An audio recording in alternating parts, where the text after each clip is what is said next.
Pues buenos días a todos y bienvenidos a estas jornadas que organizan la Fundación Sistema y la Fundación Unicaja en colaboración con la Fundación Canadá y con la Fundación Friedrich Ebert.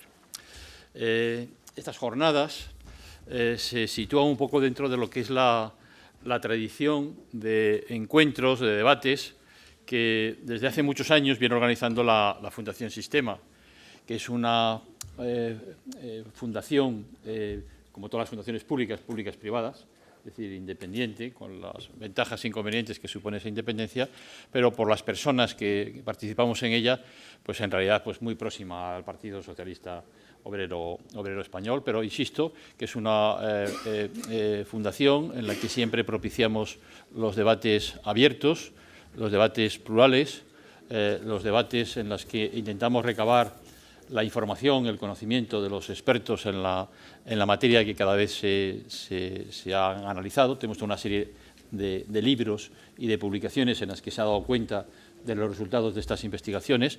No es una fundación, aunque tiene un carácter eminentemente académico, que estemos simplemente en la reflexión sobre las grandes ideas o los grandes aspectos descarnados de la realidad, sino muy vinculados a las realidades concretas, es decir, a los compromisos con los acontecimientos específicos que ocurren en las sociedades de nuestro tiempo.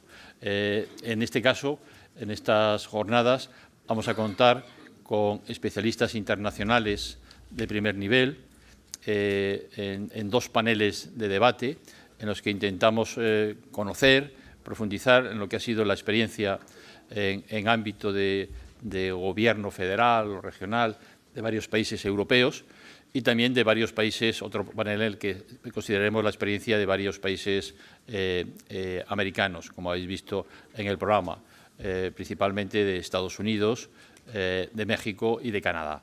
Al final, todos los resultados de las ponencias provisionales que aquí se van a presentar, que tenéis en la documentación, darán lugar a unos textos más definitivos que se publicarán en un número monográfico de la revista Sistema.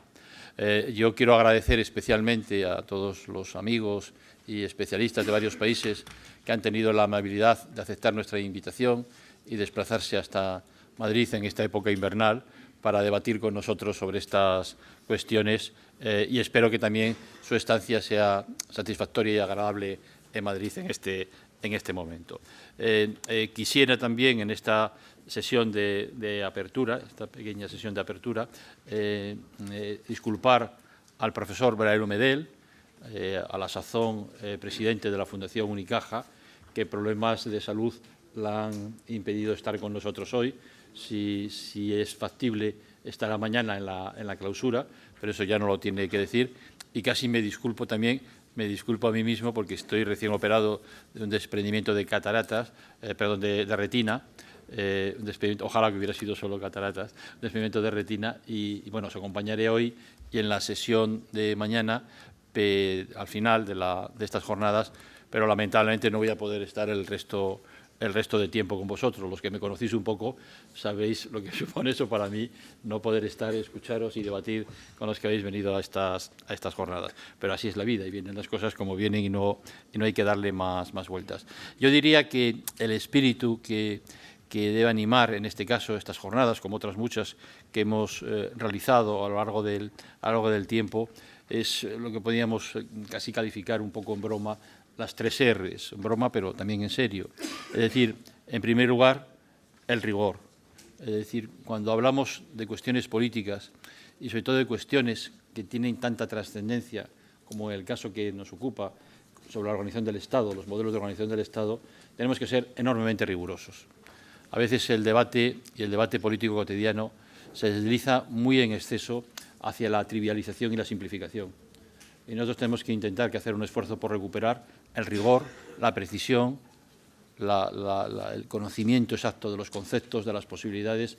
Estos no son saltos en el vacío, ¿no? En segundo lugar, la segunda R es que tiene que ser responsable. Es decir, hay que plantear, y vemos también que el debate político, y sobre todo en España últimamente, tenemos que plantear opciones y actuar con sentido de la responsabilidad. Si nosotros nos ponemos a pensar fríamente, yo creo que entendemos que determinadas cosas que se están planteando en nuestro país no pueden ser. Hay una falta de sentido de responsabilidad que puede acabar siendo enormemente erosivo para la democracia y sobre todo para la legitimidad de los sistemas democráticos. Entonces tenemos que reclamar un sentido muy firme de la responsabilidad. Y en tercer lugar, tiene que ser la tercera R, un debate respetuoso.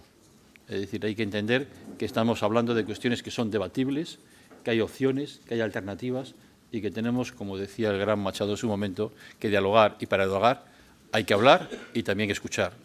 Y tenemos que introducir esos criterios en el debate político, que a veces está muy crispado y muy simplificado.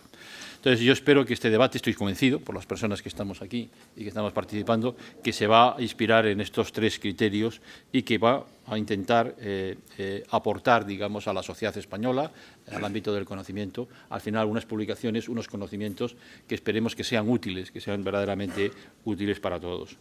El método de trabajo, para algunos que habéis asistido más debates de la Fundación Sistema, es el habitual en nuestras reuniones.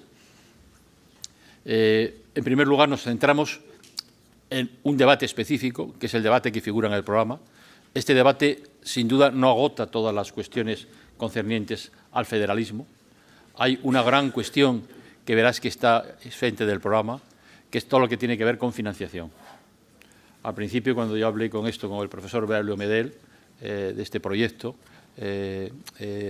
convinimos en que ese era el gran asunto del federalismo internacional y del federalismo europeo, que quizás esté en ciernes y en el que el profesor Philipp Schmitter también es un experto que está reflexionando sobre ese federalismo, ese posible federalismo europeo.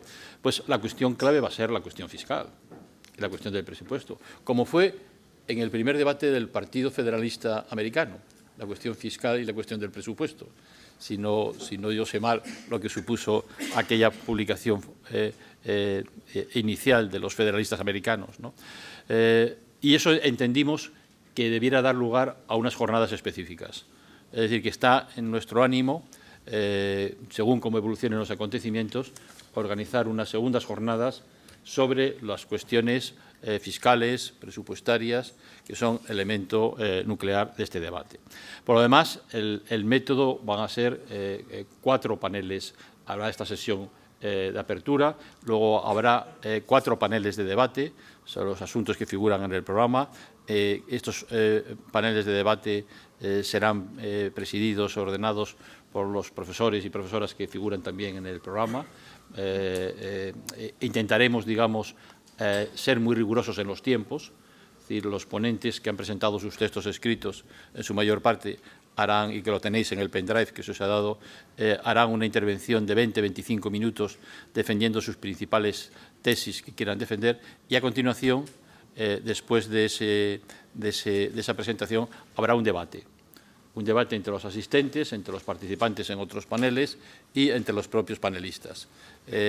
Para ello, os pedimos que utilicéis esos impresos que figuran en la carpeta de documentación que os hemos dado, en los que o bien se puede hacer una petición de palabra o bien se puede formular por escrito una pregunta concreta que se hace llegar a los presidentes, presidentas de la mesa y que formulan a los panelistas. Al final, mañana a las 5:30 tendremos una sesión de clausura en la que los presidentes, presidentas de las 4 paneles de debate expondrán las principales conclusiones que a su juicio hayan aportado los debates, y que luego esa síntesis, esa propuesta de enmarque dará lugar también a sendos artículos para publicar en ese monográfico de la revista Sistema, y estará también con nosotros Adriana Lastra, que es la vicesecretaria general del PSOE, persona también que está siguiendo, que está en la comisión y en otros ámbitos de trabajo, está siguiendo esta temática en el Parlamento. Quiero deciros también que hoy, al final de esta sesión, se incorporará, que está viniendo en tren en este momento a Madrid, la presidenta del PSOE, Cristina Narbona, que también dirá unas palabras desde la perspectiva concreta también de los trabajos que se están realizando. Y sin más preámbulos, pasamos directamente a la primera sesión prevista, en la que, según el programa, vamos a tener unas breves también intervenciones.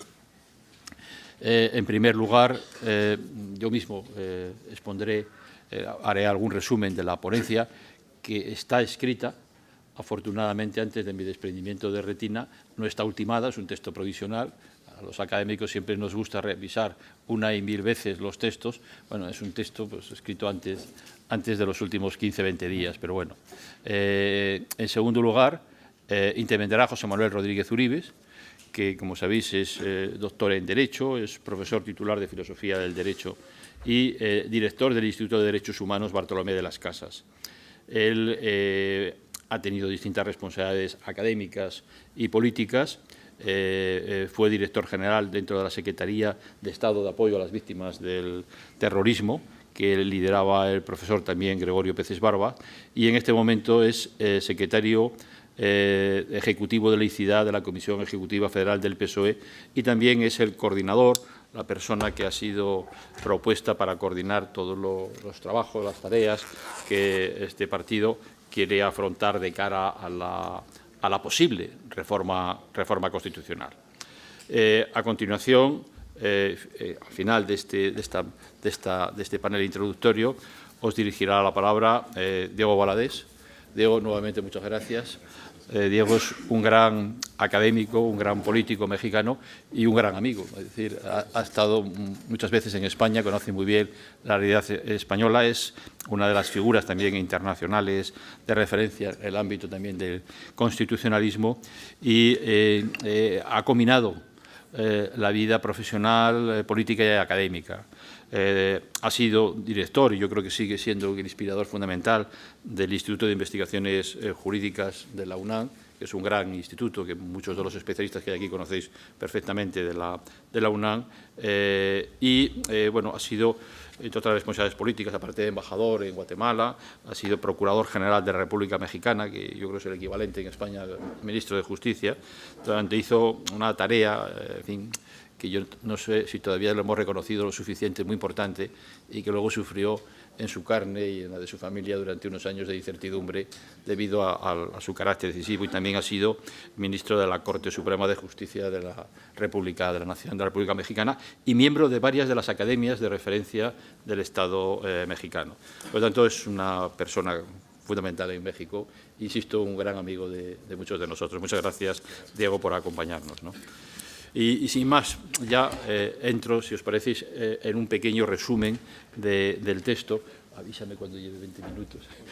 Que yo os he presentado en el texto escrito y en el que lo que intento plantear es o analizar el contexto en el que se produce el debate sobre el federalismo en España. Lo que yo planteo en este texto, en este escrito, es no un debate en general, sino los condicionantes, los contextos que afectan a este debate aquí y ahora en España, en la España actual. Es decir, no es un enfoque, digamos, de revisión doctrinaria de lo que puede suponer, sino lo que está suponiendo y va a suponer específicamente. ¿Cuáles son estos elementos de contexto?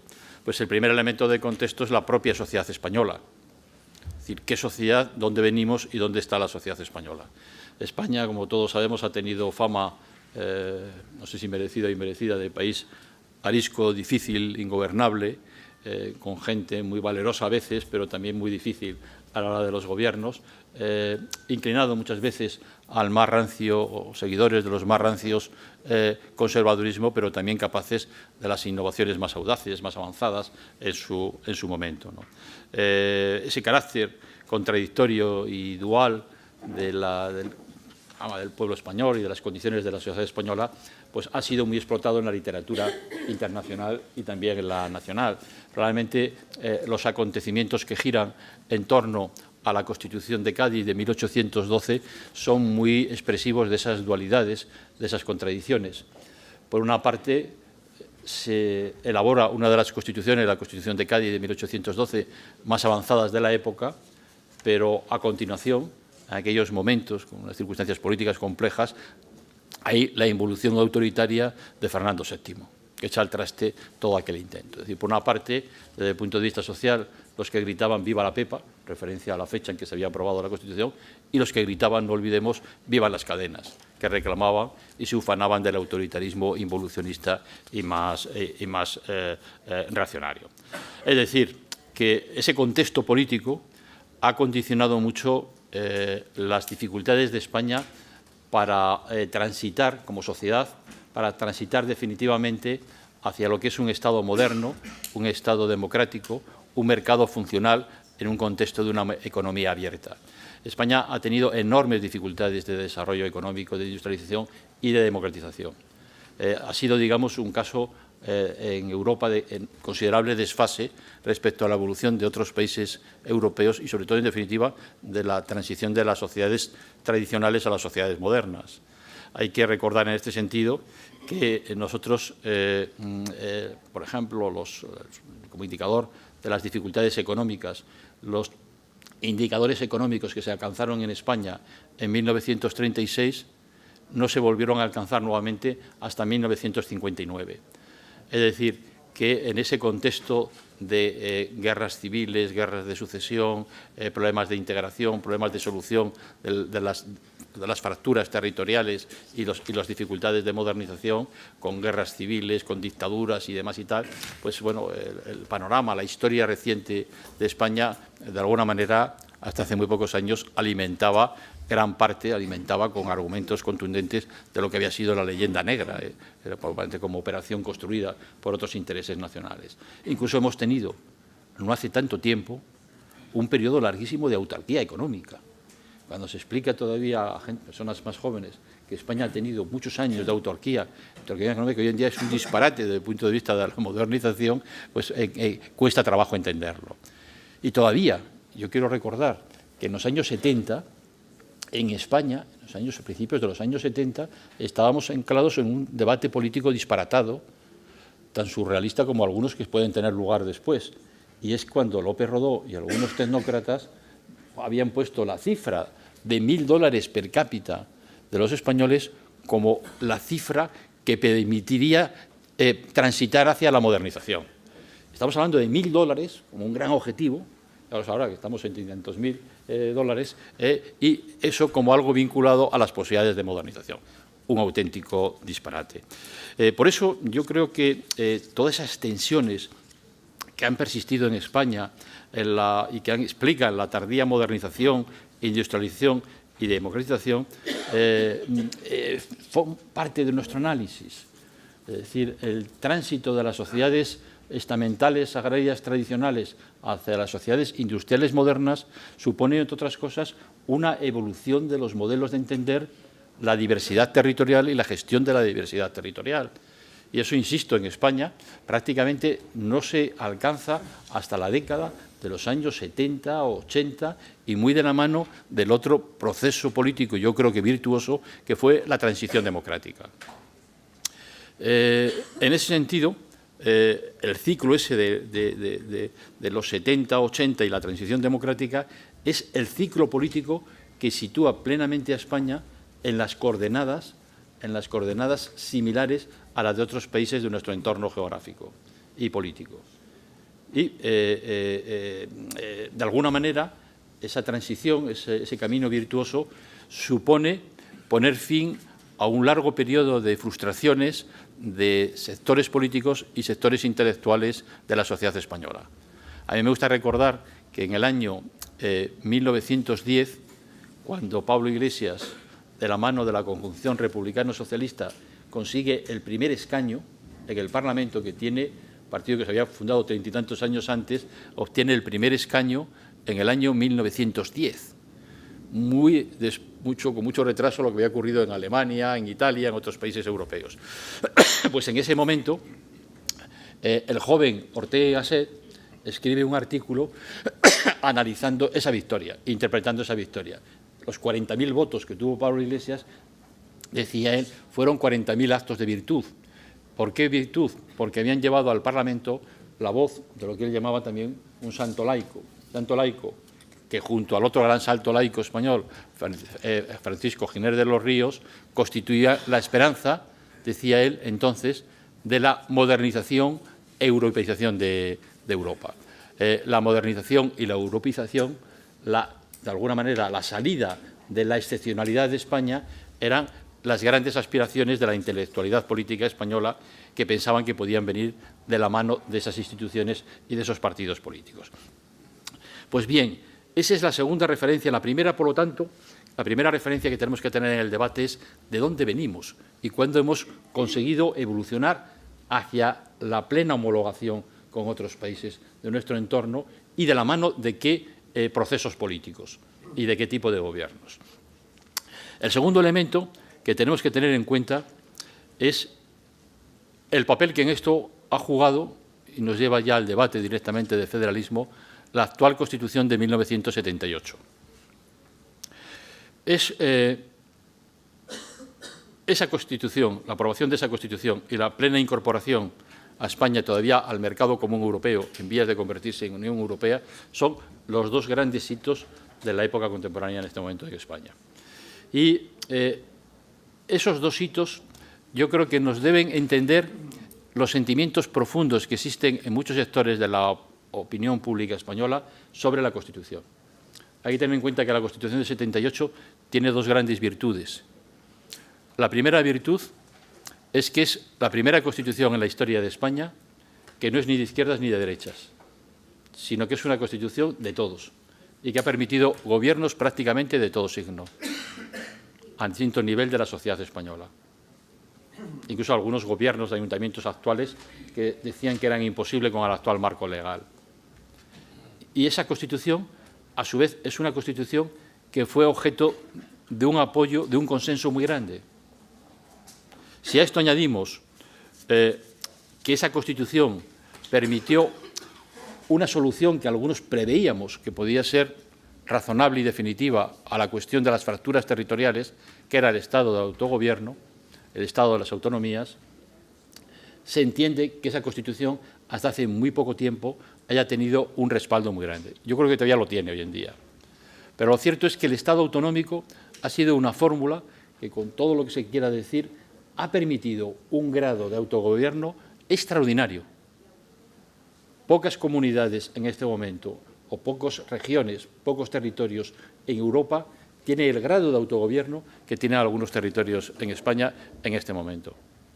Por eso, cuando un líder español de estos un poco, o catalán en este momento, fue a una universidad europea con académicos rigurosos a debatir sobre esas cuestiones y se encontró que, desde el punto de vista del análisis, a ese líder secesionista se le objetaban cosas que él no podía entender muy bien. Pero lo cierto es que, en términos internacionales comparativos, el grado de autogobierno que ha permitido la actual Constitución es un grado muy notable, muy grande. Entonces, en ese contexto, tenemos que situar, en ese contexto de referencias, lo que ha supuesto la Constitución, la evolución internacional, la evolución de la sociedad española.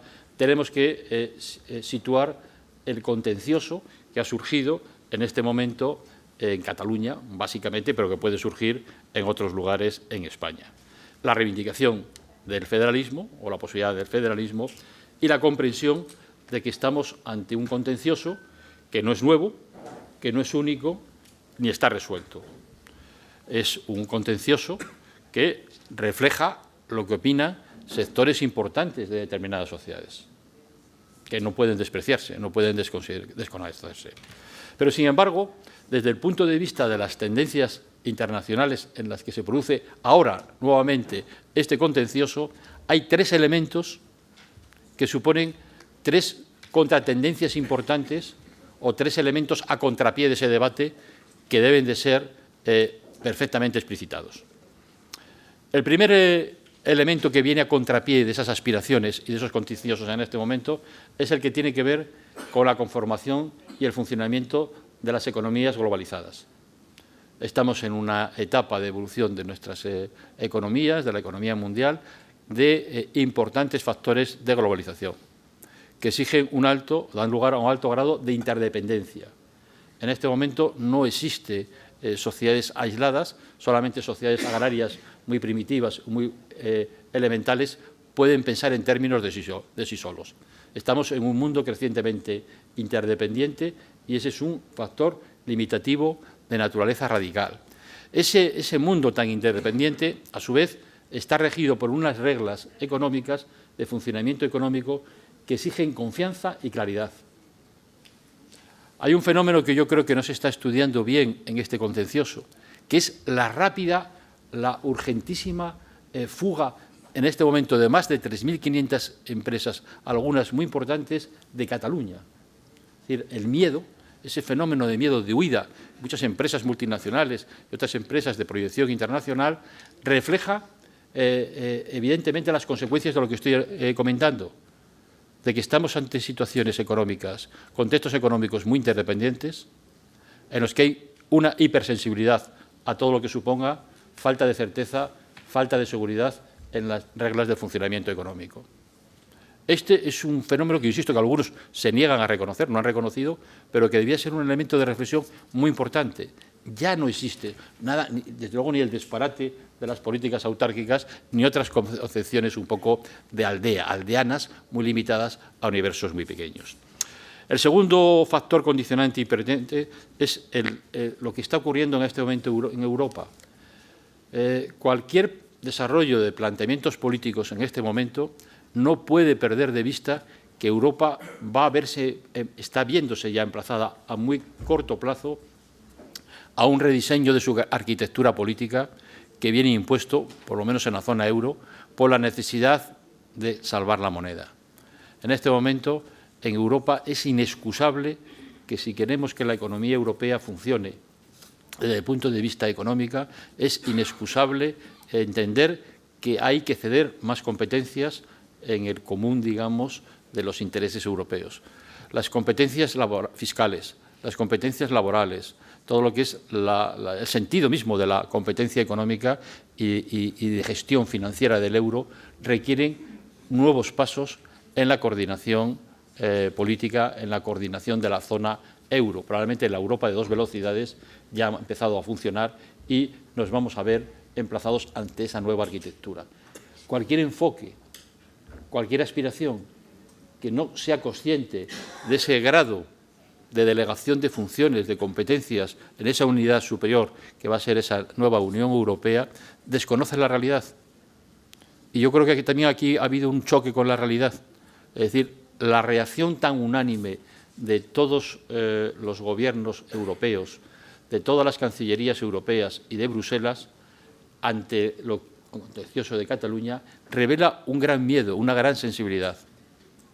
El debate que se ha explicitado estos días es que si en este momento va a ser muy difícil gestionar la transición hacia la nueva arquitectura, que va a suponer concesiones por parte de muchos países, de todos los países que queremos estar en ese proyecto, lo cierto es que esas dificultades de gestión de esa realidad europea emergente necesaria se complicarían exponencialmente si en vez de con 20 o 15 o los estados que estén en esa Europa de las dos velocidades, nos encontramos con 200 estados-regiones. Eso produce pánico en este momento en Europa. El temor de que cualquier ejemplo en cualquier país sea un antecedente, un estímulo para otros ejemplos similares que den lugar a un fraccionamiento indigerible, ingestionable en ese actual contexto de la evolución europea. Y el tercer elemento a contrapié, que me parece que en el caso de Cataluña es enormemente importante y es importante en el debate que podamos hacer sobre el federalismo, es el factor sociológico, que tampoco se está entendiendo bien ni en el propio ámbito de algunos sectores de la opinión pública catalana ni en el conjunto de la sociedad española. Hay que tener en cuenta en este sentido que Cataluña, inmediatamente después de la Guerra Civil, tiene una población de 2.700.000 habitantes, que suponen, en aquel momento suponía el 11,8% de la población española, con una industria que había quedado, una economía bastante deteriorada por la guerra, como hemos comentado antes, por la Guerra Civil, pero con una población, insisto, acotada en unas proporciones determinadas. Pues bien, a partir de los años 50, y sobre todo 60 y 70, el enorme desarrollo de la economía catalana, de las economías y las empresas catalanas, dio lugar a unos intensísimos procesos migratorios desde Andalucía, Extremadura, las Castillas, hacia Cataluña. Y Cataluña demanda una población activa potente, numerosa, y daros cuenta que de 1950 a 1980 Cataluña pasa de tener 3,2 millones de habitantes a tener casi 6 millones de habitantes. Es decir, en esos pocos años crece un 84% la población catalana. Y se concentra sobre todo en Barcelona. Barcelona en este momento, Cataluña ahora tiene 7,5 millones de habitantes y en Barcelona está el 74% de la población catalana. El 74% de la población catalana. ¿Qué ocurre con esa población emigrante? Claro, ese volumen tan extraordinario de la población emigrante de otras comunidades, regiones españolas, da lugar a un fenómeno de hibridación sociológica muy potente en Cataluña, que preocupa especialmente a los sectores más nacionalistas, desde el punto de vista cultural y desde el punto de vista político. Y durante muchos años hay una política muy intensiva de socialización, de intento de socialización a esa nueva población que llega de otra procedencia, con esfuerzos y tensiones importantes en el sistema educativo que a su vez han acabado produciendo reacciones. En este momento, los estudios sociológicos vienen a demostrar que aproximadamente el 65% de la población catalana, en este momento el 65% de la población catalana se sitúa en familias de naturaleza emigrante, de primera o segunda generación. Y hay una primera fase en ese intento de asimilación cultural y de hibridación, que es la fase amable, es decir, el viejo espíritu del seni catalán, de buen trato. Hay una integración razonable y los emigrantes se sienten razonablemente cómodos y los hijos entran en una dinámica de cierta asimilación e interiorización de aquellas pautas culturales catalanas. Se decía, ¿quién es catalán? Todo el que vive y trabaja en Cataluña. No había un planteamiento excluyente. ¿Y qué ha ocurrido con el contencioso? El contencioso ha forzado un poco el intento de dar el paso a una nueva realidad política sin estar apoyado en la realidad sociológica y ante una curva que algunos hemos analizado en algún artículo publicado en el que la tendencia, y hace poco se ha publicado un último dato de lo que llaman el CIPS catalán, el GEOPS, que revela que el porcentaje de los independentistas entre la población está disminuyendo. Está disminuyendo porque se ha activado, como consecuencia de ese proceso, de ese salto, se ha activado la conciencia propia entre toda esa población de origen emigrante, buena parte de la población emigrante, que además tiene una localización geográfica muy concreta, es decir, en su mayor parte está en Barcelona y sobre todo en el cinturón metropolitano del área de Barcelona. Todos esos pueblos de lo que algunos sociólogos catalanes llaman también los españoles, con un sesgo un poco peculiar, ¿no? Ese es un dato que plantea, digamos, en este momento un escenario completamente distinto al que ha existido hasta ahora en Cataluña. Y plantea el debate no solo en términos de legalidad, sino en términos de legitimidad. Es decir, el problema, aunque en el debate político se enfatiza mucho la dimensión de la legalidad, no es si determinado contencioso tiene un planteamiento que intenta ir más allá del marco de la legalidad, sino la cuestión importante de fondo es que no tiene la legitimidad del apoyo en este momento de una mayoría suficiente de la población catalana. Lo que hemos visto es que en las últimas elecciones los que podían estar en las posiciones secesionistas pues concitan constantemente entre el 47,4 y 47,7 de los votos, pero que hay un 50 y tantos % de los votos que no les secunden. Esa dualidad entre dos comunidades es un elemento importante que no debe de soslayarse en el debate sobre el federalismo. El debate sobre el federalismo que pueda haber en España no es un debate entre nacionalidades, naciones o regiones, sino también dentro de cada una de esas comunidades desde el punto de vista de proyectos políticos. Bueno, esta es una dimensión, la dimensión, digamos, histórica, la dimensión sociológica, los elementos a contrapié que afectan al debate. Y al segundo gran bloque, que no sé cuánto tiempo me queda, 5 minutos me imagino, 5 minutos, que voy simplemente voy a enunciar porque están en la ponencia. Es el que tiene que ver con la propia complejidad del concepto de federalismo. Si hay un concepto polisémico típico que se podría presentar, yo creo que es el concepto de federalismo. Desde muchos planos, cuando hablamos de federalismo, o cuando se escribe sobre el federalismo se está entendiendo cosas muy distintas. Desde el plano político hay que tener en cuenta que el federalismo, digamos, tiene por lo menos en el plano político 3 grandes bloques de aproximación. El de los movimientos federalistas, entre los cuales tenemos pues, en España lo que fue el Partido Federalista que protagonizó la Primera República y que acabó derivando hacia un cantonalismo disparatado y muy denigrado en todos los análisis, hasta el propio federalismo americano. Es decir, los que se llamaban federalistas y los que publicaron, hicieron esa famosa publicación del federalismo en Estados Unidos, no concebían el federalismo desde el punto de vista de las posibles tendencias centrífugas en la organización del Estado, sino todo lo contrario. Sino lo que pensaban es en la funcionalidad de un Estado con una hacienda, con una fiscalidad que permitiese nuclear y desde el punto de vista también de las garantías en el funcionamiento de un Estado democrático de el no predominio de las facciones mayoritarias en un momento determinado. Es decir, que tenían una visión de pesos, contrapesos, equilibrios que le situarían, digamos, desde el punto de vista moderno, en un plano probablemente parecido al que se puede plantear en el debate del federalismo europeo. Pero eran defensores del Estado, defensores, digamos, de la tendencia, de la legitimidad y la buena funcionalidad del Estado. En segundo lugar, en el campo del pensamiento socialista y sobre todo anarquista, vosotros sabéis, digamos, pues que inicialmente a los anarquistas se les calificaba como anarquistas libertarios o federalistas, porque Proudhon y otros muchos lo que planteaban, digamos, es ese Estado comunitario de base de las organizaciones, nucleado, digamos, no de arriba abajo, sino de abajo arriba, por la voluntad de ciudadanos y ciudadanas libres.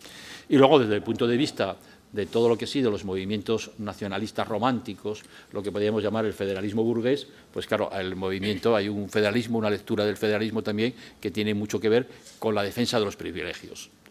El nacionalismo que hacía, digamos, una cierta exaltación, digamos, de los elementos de la sangre, no sé qué, el espíritu, tal, pero en el fondo, digamos, todo eso se vinculaba a tradiciones, a elementos del más rancio conservadurismo, ¿no? Y luego, aparte, digamos, de la realidad sociológica y de la realidad desde el punto de vista originario de la teoría, la dimensión empírica desde el punto de vista internacional, pues en este momento el panorama internacional presenta multitud de experiencias que se reclaman del federalismo, pero que, aun reclamándose del federalismo, presentan entre sí enormes diferencias. Es muy difícil reducir a un común denominador. Por eso, quizás, más que pensar en términos de un federalismo, y sin duda habría que explicar cuando en los debates planteamos opciones federalismo, qué queremos decir exactamente con federalismo, lo que podríamos pensar, más que hablar de un concepto unívoco, porque no existe, es de un cierto talante federalizante. Talante federalizante que lo que significa es reconocer la complejidad, reconocer la diversidad e intentar, digamos, en los sistemas políticos que las palabras, los fetiches de las palabras, no nos creen obstáculos para desarrollar los fondos de las políticas sensatas que son necesarias. Y como el tiempo se me ha terminado, simplemente quisiera terminar con 6 propuestas que incluyo al final, que solo enuncio, de la ponencia, por donde pensamos algunos que habría que intentar orientar el debate, o grandes criterios para orientar el debate actual sobre el federalismo, a partir de los condicionantes que tenemos en España y el contexto internacional. Yo creo que ese debate es un debate en el que hay que operar por aproximaciones. No es un debate que deba plantearse en términos doctrinarios, por aproximaciones y por balances prácticos. Es decir, tendríamos que ser capaces de hacer un debate, digamos, focalizado hacia lo concreto. ¿Qué nos aportan determinadas experiencias? ¿Qué ha funcionado bien?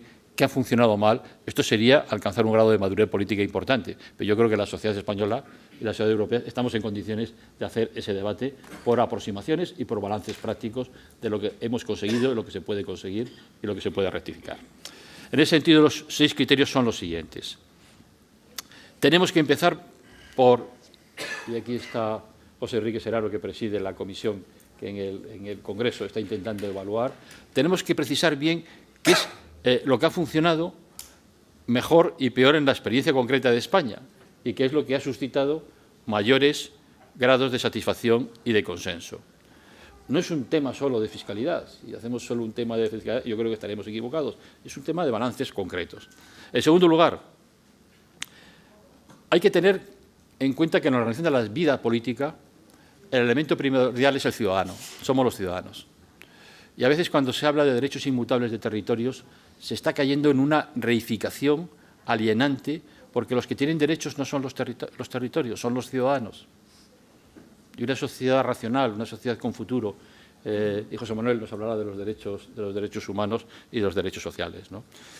En tercer lugar, hay que tener en cuenta que en un debate de esta naturaleza hay que estar dispuestos a saber ceder y a saber escuchar y acordar. Es decir, incluso acordar en el uso que hacemos de las palabras. Lo comentaba antes, las palabras no pueden ser, entiendo yo y entendemos muchos, un obstáculo para llegar a problemas, a soluciones de problemas.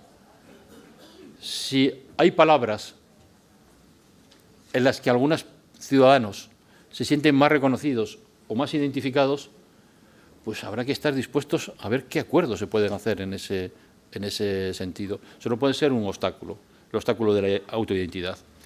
En cuarto lugar, en este debate sobre el federalismo, todo lo que tiene que ver con competencias y autonomía de las competencias tiene que verse desde el punto de vista del filtro que yo comentaba antes de la nueva arquitectura europea.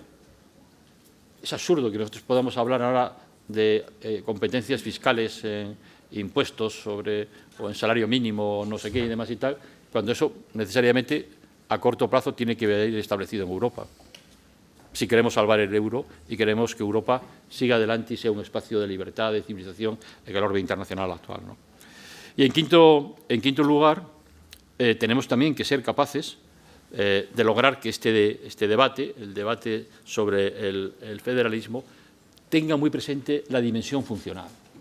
Lo que puede funcionar, no solo el balance práctico, sino lo que puede realmente funcionar y lo que no puede encajar en este conjunto de piezas que componen el orden económico internacional y esa arquitectura europea. En sexto lugar, es un debate, creo yo, al menos personalmente, que hay que plantearse cuando existan algunas garantías de que puede llevar a algún resultado. Plantear debates que no conducen a ningún resultado es un ejercicio, puede ser académico interesante, pero es un ejercicio de nostalgia o de evasión de la realidad. Los debates requieren un toma y daca, requieren una evaluación de posibilidades, requieren un análisis de qué es lo que se puede hacer y no se puede hacer, y desde luego, lo mismo que el refrán castellano dicen que dos no discuten si uno no quiere, tampoco dos dialogan si uno no quiere dialogar. Entonces tiene que haber unos condicionantes y desde luego sería, entiendo yo, contraproducente plantear debates que solo están orientados a antagonizar más las diferencias, los conflictos, las tensiones y a llevarnos o a tranquilizarnos hacia el riesgo de ir hacia lo que han sido, digamos, algunos de los clichés más negativos y las experiencias más negativas de la historia reciente de España de confrontaciones. Un debate de esta naturaleza es un debate para resolver problemas, no para crear más problemas, ¿no? Y finalmente, en séptimo lugar, yo creo que hay que asumir que en el campo de la política no está todo inventado. El campo de la política es un campo abierto a la innovación, también a la creatividad política, a la construcción de escenarios y posibilidades distintas. Yo creo que la experiencia histórica demuestra que las sociedades humanas nos hemos organizado políticamente de manera evolucionada y evolutiva. Hemos evolucionado en las formas de organización. Y lo mismo que en unos momentos se introdujeron innovaciones que parecían que eran muy rotundas, en este momento yo creo que hay que entender que tenemos que explorar nuevos territorios, nuevas posibilidades, que perfeccionen, que mejoren nuestras formas de organización política, también desde el punto de vista del confort de los ciudadanos, de sentirse más reconocidos, sentirse más identificados y sentirse más libres en sociedades, ya los que aspiramos otros, más equitativas, más igualitarias. Es decir, que hay futuros y hay esperanzas y posibilidades. Y eso yo creo que tenemos que explorarlo con rigor y con sentido político. Muchas gracias. Me has pasado una nota de ahora. Pues a continuación, José Manuel. Sí. Muchas gracias. No sé si esto funciona, sí. Bueno, permítanme, en primer lugar, gastar unos segundos para dar las gracias al profesor Tezanos por haber querido contar conmigo en estas jornadas, también a las entidades colaboradoras, a la Fundación Unicaja, a la Fundación Canadá, aquí con su embajador y nuestra querida amiga Marisa Calés, y a la Fundación Ebert, y también al Círculo de Bellas Artes, que nos permite pues estar en este lugar maravilloso con estas vistas de Madrid espectaculares. Bueno, el texto está escrito, es verdad que con una nota a pie de página que dice que es provisional, dice no citar, tampoco es que uno piense que a uno le van a citar enseguida, pero en todo caso es provisional. Y tiene cuatro ideas que están conectadas, incluso concatenadas, ¿no?, de lo general a lo particular, que yo les voy aquí a sintetizar, aunque para ajustarme al tiempo, porque me conozco, pues las últimas dos ideas las voy a leer, digamos, ¿no?, así para saber que voy a terminar en el tiempo previsto de los 20 minutos. Bueno, el título es Modelos territoriales y derechos fundamentales. Y el título pues no es casual y además hay una intención muy clara, y esta sería la primera idea, de situar, también lo ha dicho el profesor Tezanos de otra manera, la prioridad de los derechos. Es decir, me parece que en esa relación o en esos dos conceptos, modelos territoriales, de organización territorial y derechos fundamentales, no están en un plano de igualdad, sino que la prioridad de los derechos nos debe llevar al modelo territorial que queremos, ¿no? Y además, si uno observa la experiencia histórica, así ha sido. En la primera de los puntos, pues pongo algunos ejemplos. Si contamos el más simbólico, el de la Revolución Francesa, pues que el resultado de la Revolución fuera un modelo centralista, pues tiene que ver también con un modelo de derechos liberales, de derechos del ciudadano y de derechos individuales, en donde, por cierto, se quería superar todo lo que significó el antiguo régimen, entre otras cosas, de poliarquía, de una tópica también en la justicia y, por tanto, de una descentralización que se veía como un mal en ese momento, ¿no? Y, por tanto, la superación de ese mal con la Revolución Francesa trae un modelo centralista. O sea que, precisamente para garantizar los derechos y para que el ciudadano se relacione directamente con ese nuevo Estado, ese Estado-nación, que le va a garantizar y le va a proteger en esos derechos. En ese punto también hago mención a lo que puede entenderse como algunos modelos, digamos,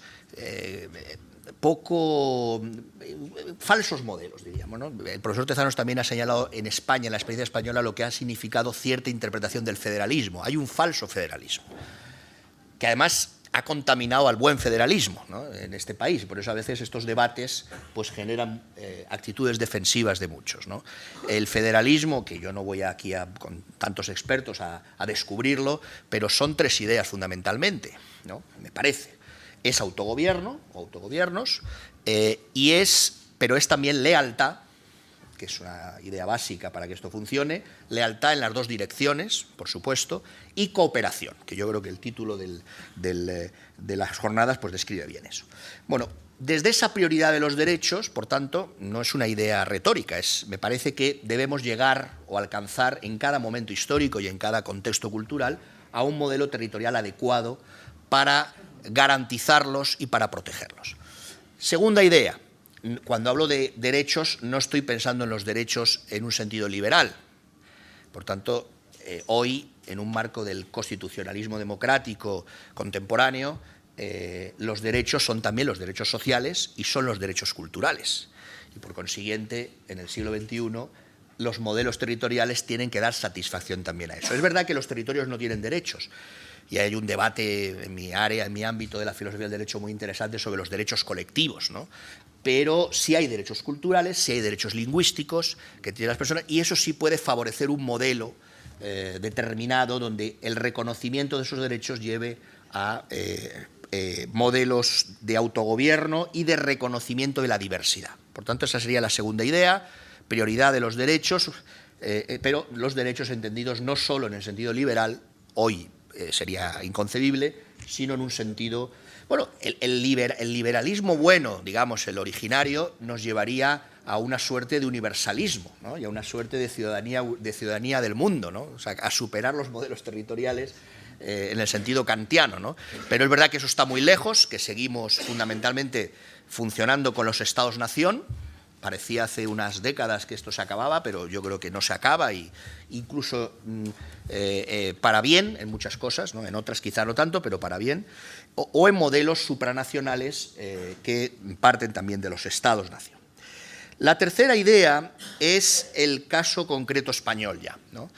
Y la idea o la noción de soberanía nacional, que me parece que es cómo se construye, cómo nace la soberanía nacional en España, también ha dicho algo el profesor Tezanos, explica, voy a utilizar este verbo, no el de justificar, que es más comprometido, pero explica bien por qué el constituyente español del 78 adopta o propone y constitucionaliza el Estado autonómico. El Estado autonómico es fruto también de esa idea de Estado, de soberanía nacional. ¿Qué quiero decir con esto? Pues lo voy a leer, entonces no me detengo ahora mucho, pero básicamente que no había soberanías originarias en los territorios de España, nunca las hubo.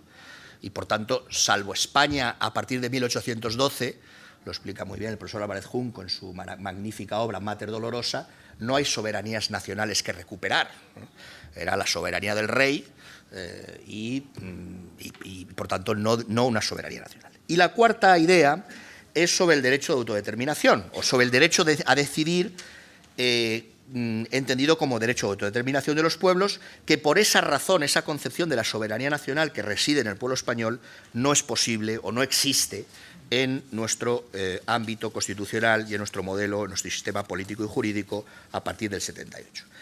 Les leo, para ajustarme al tiempo, las dos últimas ideas que tienen más enjundia, ¿no? Y tienen más cuestiones de fondo. Escribo aquí que vuelvo a repasar estos días, preparando esta ponencia, Mater Dolorosa, la obra del profesor Álvarez Junco, el mejor libro, a mi juicio, que se ha escrito sobre los orígenes de la nación española. La derecha española más reaccionaria, que se apropió de ella sectariamente a partir del 18 de julio del 36 hasta el 75, no la defendió en verdad nunca, me refiero a la nación española, porque siempre prefirió la monarquía y la religión antes que la nación. Por eso, cuando se les pregunta por España, sitúan sus orígenes en la Reconquista y en los Reyes Católicos, cuando nuestra realidad nacional soberana no se produce propiamente hasta 1812, en verdad, a partir de 1812, con retrocesos y enfrentamientos continuos durante el siglo XIX, hasta el reconocimiento del sufragio universal por la Segunda República. Es en 1931 y no antes cuando soberanía popular, derechos fundamentales incluidos los sociales, laicidad del Estado y sufragio universal coinciden, también femenino por tanto, coinciden por primera vez en una Constitución española, dando sentido a España como nación política y jurídica plenamente soberana, con todas las consecuencias. La victoria de Franco, sin embargo, acabó con este noble sueño nacional, democrático y civil, colocándose el dictador por encima de la ley como en las viejas monarquías absolutas, acabando con la democracia y por tanto con la soberanía popular y volviendo a confundir patria con religión, el nacionalcatolicismo.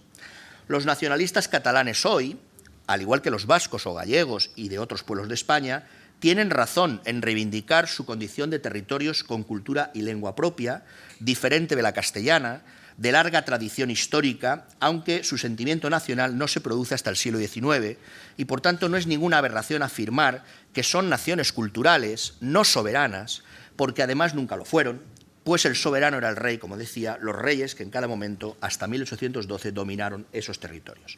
España, Hispania, existió antes del siglo XIX como realidad territorial vinculada a la monarquía y a la religión, pero no es hasta el siglo XIX cuando adquiere la condición nacional vinculada a la noción de soberanía.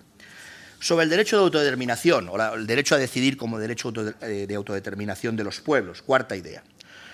La Constitución del 78 no reconoce el derecho de autodeterminación de los pueblos o territorios de España, tampoco en Cataluña. Esto lo saben los secesionistas catalanes y por eso se han inventado, a marchas forzadas, contraviniendo la legalidad constitucional y estatutaria, una suerte de soberanía de origen que nunca han tenido.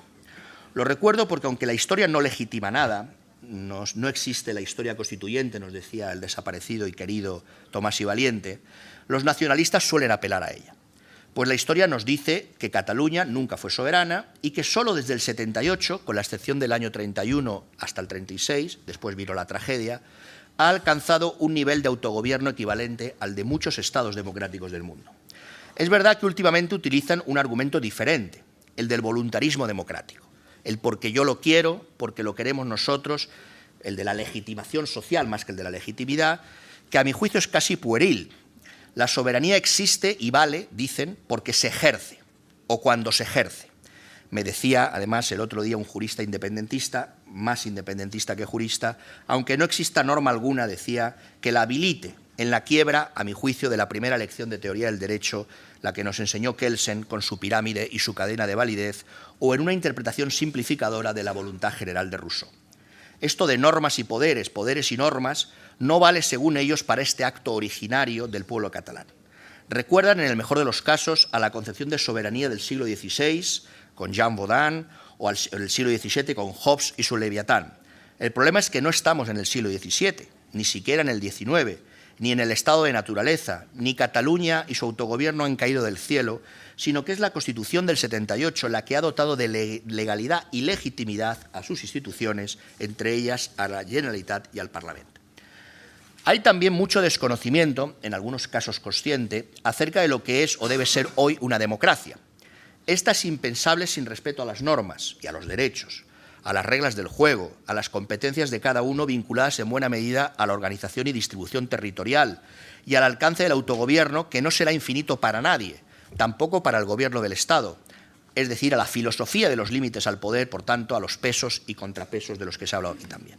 Desde 1945 no hay democracia sin Estado de Derecho y no hace falta que recuerde por qué. Hoy no hay democracia sin Constitución. Podríamos pensar entonces que quizá lo que han hecho los secesionistas catalanes es ascender por la pirámide de Kelsen, que dibujó Kelsen, saltándose, eso sí, el escalón de la Constitución y el del Estatuto, hasta el vértice del derecho internacional. Pero este recurso tampoco vale porque es falaz. Y lo es porque, primero, lo que encuentran allí es menos de lo que ya tienen. Esta es una gran paradoja. Autogobierno, instituciones propias, autonomía en un país de la Unión Europea, es una gran ironía. Y lo segundo, porque el derecho de autodeterminación de los pueblos que recoge la resolución 2625 de la Asamblea General de Naciones Unidas no está pensado para territorios de estados de la Unión Europea, de democracias constitucionales, espacios que, aun con las crisis, las desigualdades o la corrupción, se sitúan entre los más prósperos y abiertos del mundo. Recordemos íntegro, en este contexto igual sobraría hacerlo, pero lo voy a hacer, el texto de la resolución. El territorio de una colonia u otro territorio no autónomo tiene, en virtud de la Carta de las Naciones Unidas, una condición jurídica distinta y separada de la del territorio del Estado que lo administra. Y esa condición jurídica distinta y separada conforme a la Carta existiría hasta que el pueblo de la colonia o territorio no autónomo haya ejercido su derecho de libre determinación de conformidad con la Carta y en particular con sus propósitos y principios.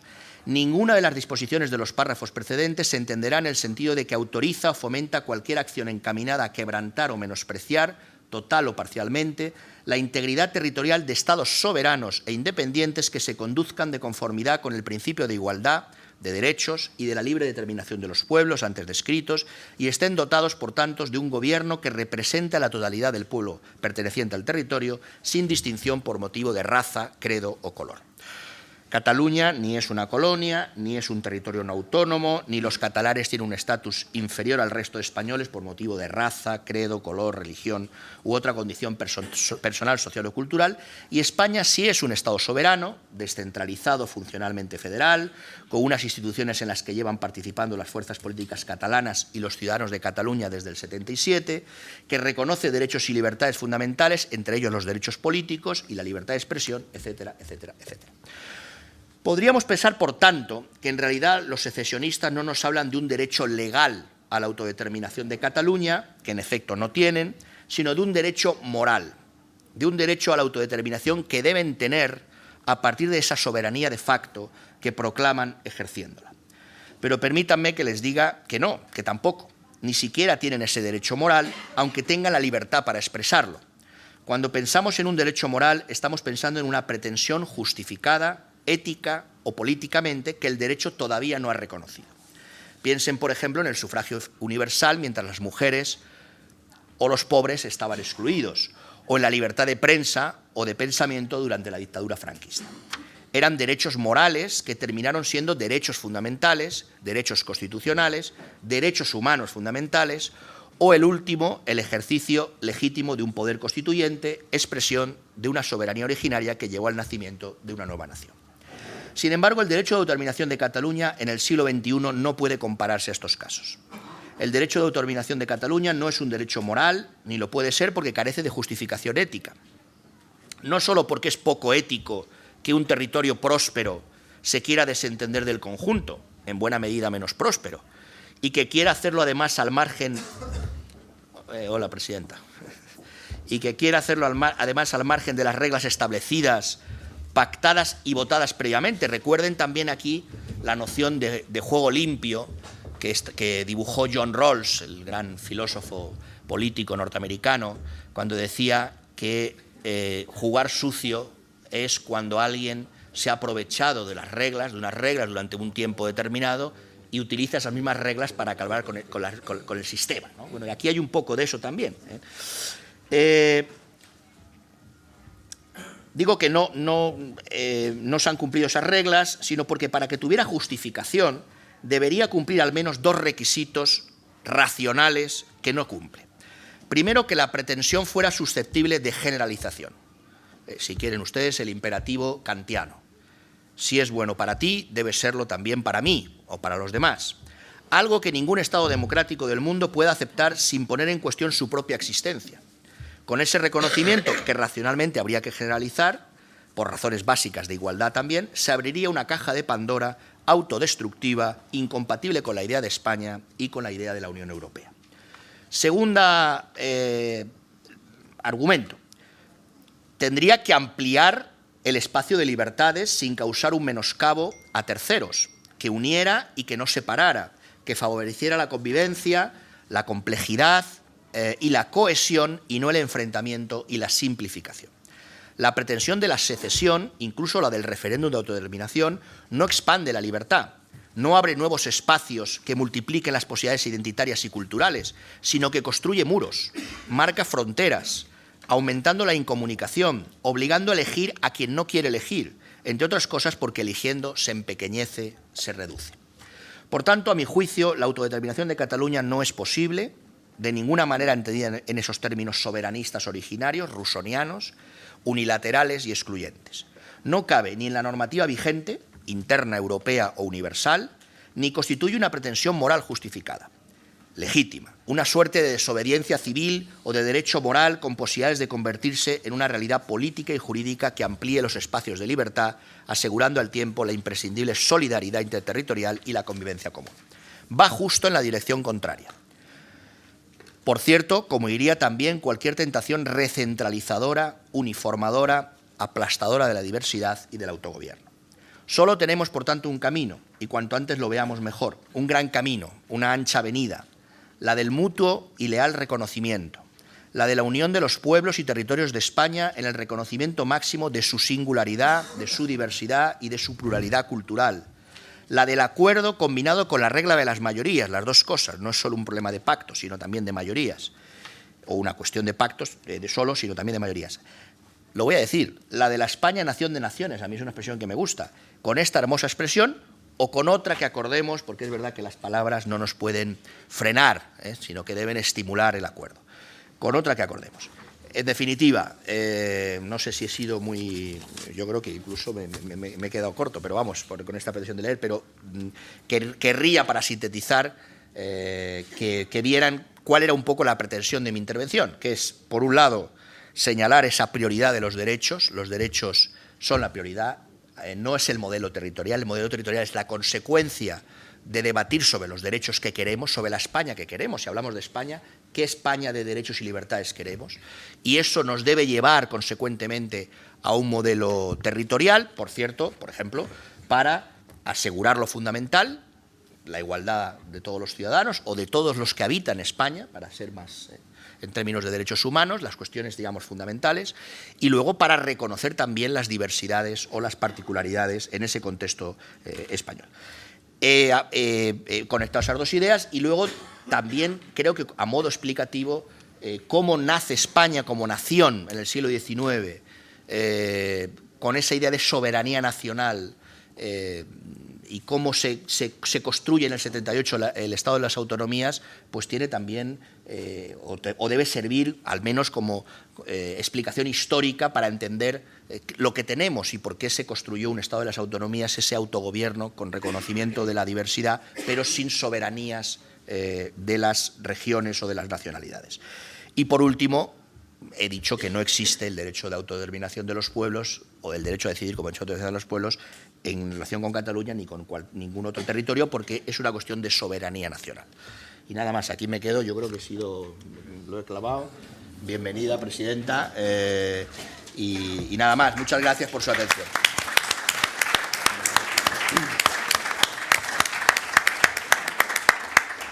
Sí, y a continuación hablará el profesor Diego Varadés. Muchas gracias, querido y admirado amigo José Félix Tezanos. Muchas gracias a todos por prestarme unos minutos de su atención. Debo sobre todo subrayar mi gratitud por dárseme la oportunidad de estar participando en una reflexión tan importante como la que se llevará a cabo y ya se comenzó a llevar a cabo aquí. Por supuesto, vengo con una vertiente y una aportación que corresponde a una mirada externa y a una mirada general, básicamente referida o fundada en consideraciones de teoría de la Constitución, pero que coincide esencialmente con lo que hemos escuchado por parte del profesor Tezanos y por parte del profesor Rodríguez Uribes. Inclusive en muchos aspectos se encontrarán ustedes que hay una plena coincidencia, inclusive textual, sin que lo hayamos por supuesto comentado previamente, entre lo que planteó el profesor Tezanos y lo que yo mismo sustento en algunos de los aspectos, en particular cuando él hace referencia a la necesidad y a la posibilidad de una importante innovación institucional. Quiero comenzar por lo siguiente, y esto en cuanto al tema que me fue asignado de examinar el modelo federal, el modelo regional, sus interacciones y de ver las tensiones interterritoriales y los instrumentos, y esto es lo más importante, para la cooperación. El primer gran temor que asalta a los ciudadanos y también a los expertos cuando se dan situaciones de crisis es el de la regresión. Esto de alguna manera está fundado en no miedos atávicos, sino en la constatación de diferentes realidades que afectaron a los estados constitucionales durante siglos. ¿Por qué se daba la regresión? Por dos razones. Una, porque no estaba consolidada la democracia, y otra porque no estaba consolidada la Constitución como norma.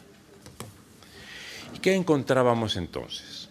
Bueno, expresiones tan descriptivas como la que Tocqueville utilizó en el siglo XIX para referirse, en este caso, no a la América del Norte, sino a la América del Centro y del Sur, diciendo que cuando los americanos de esas áreas nos cansábamos de obedecer, establecíamos la anarquía, y que cuando nos cansábamos de destruir, regresábamos a la dictadura. Esta explicación de naturaleza cíclica permeó en la doctrina política, en la doctrina sociológica y en la doctrina jurídico-constitucional hasta bien entrado el siglo XX. Y de ahí surgió el temor de que las crisis pueden generar regresiones, y el mayor temor con relación a las crisis es justamente el de la regresividad, entre otras cosas porque se supone que la superación de una crisis solo se puede dar mediante actos de violencia extrema que domestiquen, que subordinen las expresiones de inconformidad, de disensión o de diversidad. Esto es falso en nuestro tiempo, y es falso porque la Constitución democrática o el Estado constitucional democrático es reciente, es realmente muy joven, es muy nuevo y no está expuesto cuando una vez está consolidado a este tipo de fenómenos regresivos. ¿Por qué digo que es joven? Bueno, ninguno de nosotros estaría dispuesto a considerar como democracia un sistema donde no hubiera elecciones secretas, periódicas, igualitarias y libres. Y si hacemos una revisión de qué estaba pasando en el siglo XX en esta materia, encontraremos que solo a partir de 1976 hay elecciones que puedan considerarse igualitarias en toda Europa. El último estado que las adoptó fue Portugal, cuando confirió el voto a la mujer en 1976. Antes de que hubiera la facultad, la atribución, el derecho de que votara el 50% de la Constitución, no podíamos hablar de un Estado constitucional democrático. Hoy ninguno de nosotros aceptaría que donde hubiera exclusiones por sexo o por raza o por educación o por nivel económico, hay democracia. En Estados Unidos hubo voto en cuanto a las elecciones, el famoso poll tax, hasta que fue modificado por la reforma constitucional, la enmienda constitucional 24 de 1964. Si vemos el caso de América Latina, solo a partir de 1965 todos los estados latinoamericanos tienen voto igualitario. Si vemos los estados africanos mayores, el último en incorporarlo fue en el año 95, Sudáfrica. Y si vemos Asia y algunos otros países africanos, encontraremos que todavía tienen pendiente esta tarea. Si vemos la parte de la Constitución, encontraremos que la Constitución normativa es también un fenómeno reciente y que la construcción de las constituciones no como declaración política, sino como norma jurídica, es un fenómeno que se aceleró a partir de la segunda posguerra. Ciertamente teníamos ya los tribunales constitucionales checoslovaco y austriaco a partir de 1920. Ciertamente había formas de control de constitucionalidad originarias en Estados Unidos en 1903, pero como forma de construcción constitucional es relativamente reciente. De manera que debemos desterrar los miedos o los temores o las reservas con relación a la regresión, porque justamente lo que ha caracterizado un Estado constitucional es su capacidad de dar respuestas en condiciones de tensión. Ahora bien, una de esas respuestas es el Estado federal o la organización regional. Y aquí, como muy bien decía don José Félix Tezanos, se dan dos modelos. Él aludió a uno, al estadounidense, que justamente trató de compensar las fuerzas centrífugas de la Confederación y reconducirlas a una federación que, por cierto, quedó en términos muy incompletos y que los propios autores de la federación resultaron sumamente inconformes, pero ya no pudieron hacer más por compensar aquello que se había otorgado o relajado a partir de la independencia. ¿Qué ocurrió con la independencia de Estados Unidos? Que surgieron 13 estados, pero no en el sentido restrictivo que los conocemos hoy, sino eran estados-nación, eran países. Y así consta en la Declaración de Independencia de Estados Unidos.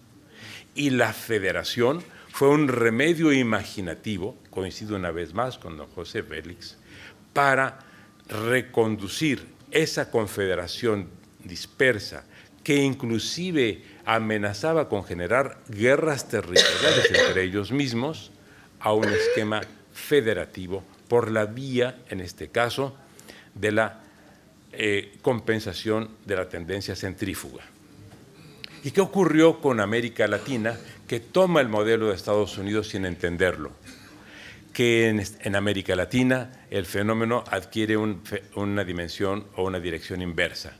nuestro federalismo es centrífugo, no centrípeto, o sea, y no es para compensar fuerzas centrífugas, sino para compensar fuerzas centrípetas, es decir, para evadir la concentración o compensar la concentración del poder que se daba, se opta por la descentralización y por tanto se construye exactamente en sentido inverso al estadounidense. Nuestros constitucionalistas muchas veces caen en el error de explicar que tomamos el federalismo de Estados Unidos, y no es así. El federalismo de Estados Unidos fue para compensar un proceso dispersivo que era la confederación, y el nuestro fue para compensar un proceso compresivo que era el sistema central existente. Ahora bien, si vemos esto, entenderemos que también, y aquí es lo importante, hay distorsiones importantes por lo que se refiere a las segundas cámaras, que suelen estar presentes en casi todos los estados federales actuales.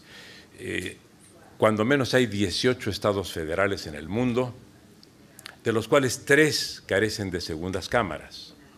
Y cuando menos hay 84 estados unitarios en el mundo, y todos esos tienen, con excepción de 4, segundas cámaras. ¿Cuál es el problema de las segundas cámaras? Y aquí me interesa comentarlo con ustedes porque conozco el estado del debate en España.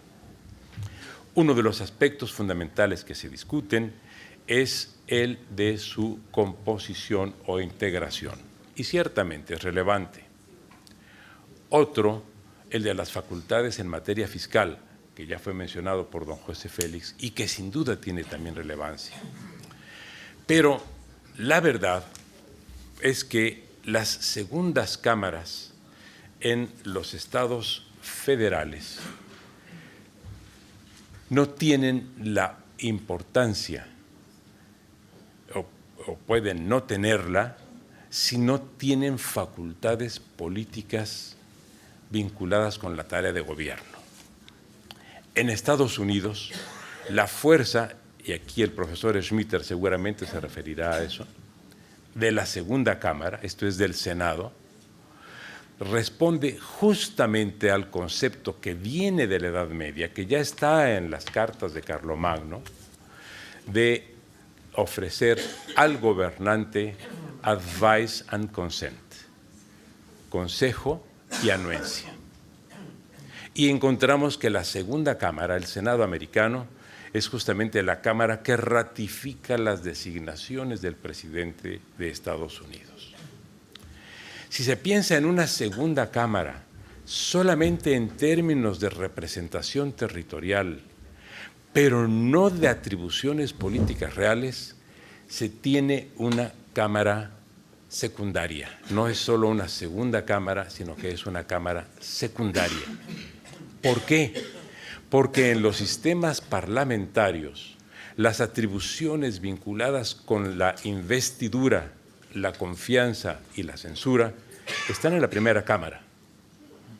Y mientras no haya facultades políticas reales de influencia en el gobierno por parte de la segunda cámara, siempre se tratará de una cámara, no de una segunda cámara, sino de una cámara de segunda, que son cosas distintas. Por lo tanto, en este punto es necesario contemplar la conveniencia de nuevos diseños, de diseños imaginativos. Y nada hay más imaginativo, señoras y señores, justamente que el sistema federal. El sistema federal se construye en Estados Unidos como una respuesta a la dispersión y como una posibilidad de construir lo que ya se quería desde la independencia, una gran nación del mundo, una nación importante e influyente en el planeta, y lo consiguieron. Cuando lo que se quiere es utilizar al sistema federal para resolver un problema de convivencia, entonces hay que ser también muy imaginativos, y creo que eso es más que posible. Yo sobre este punto parto de la idea, uno, de la plasticidad de los ordenamientos constitucionales y 2, de la elasticidad de los ordenamientos constitucionales. La plasticidad que permite modificar los diseños para obtener resultados y alcanzar objetivos determinados, y la elasticidad para resistir y absorber las tensiones coyunturales que se van presentando. Con estos elementos de plasticidad y elasticidad de los sistemas constitucionales, podemos ciertamente ir diseñando y construyendo nuevas respuestas que den solución a viejos problemas. Y quiero subrayar en ese punto ya no solo la experiencia creativa de Estados Unidos, sino la experiencia creativa de este país maravilloso, de España. Hay aspectos institucionales que se pasan por alto. Por ejemplo, consideramos como un modelo de nuevo régimen de gobierno el que resulta de la Constitución francesa de 1958. Y ha tenido un impacto enorme en América, en diversos países africanos y asiáticos, al permitir la construcción de una nueva forma de presidencialismo parlamentarizado o de sistemas presidencial parlamentarios, si les queremos llamar así. Pero si echamos la mirada un poco atrás, encontraremos que el origen de ese sistema no está en la Constitución francesa del 58. Ni siquiera está en las constituciones alemana de Weimar y finlandesa de 1919 ambas, ni en la Constitución portuguesa de 1910, que ya prefiguraban una suerte de sistema presidencial parlamentario.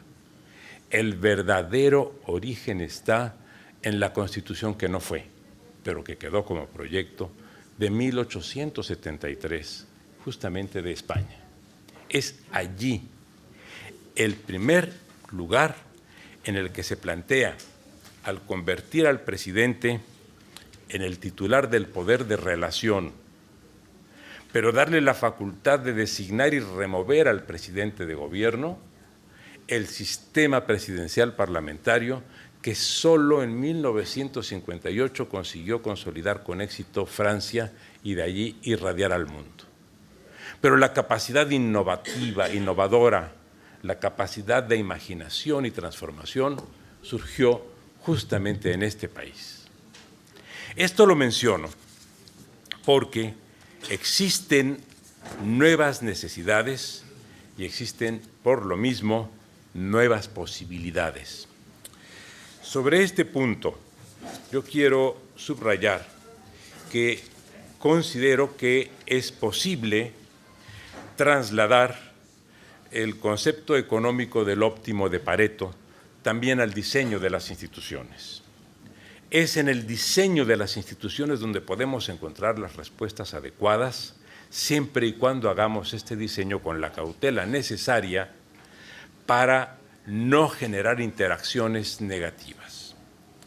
Yo enuncio este Pareto trasladado al diseño institucional como una solución constitucional razonable siempre que se produzca la integración, la estructura o el funcionamiento de instituciones públicas y que se aplique para ello el criterio de crear, reformar o suprimir alguna institución siempre que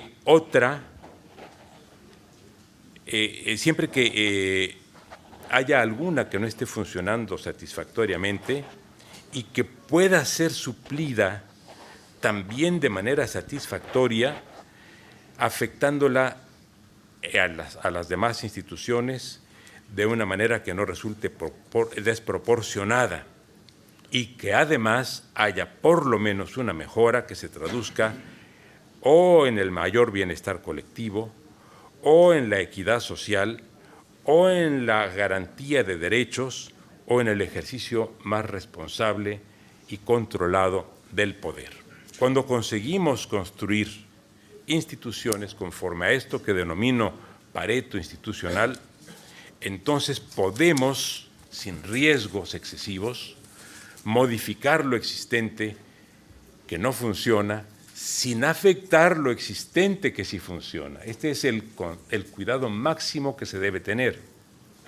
Cuando se trata de introducir instituciones de naturaleza federal en un sistema parlamentario, se debe tener en cuenta qué se va a hacer con las instituciones existentes. Esto es, ¿se le va a dar a la segunda Cámara capacidad para intervenir también en cuestiones políticas de gobierno o no?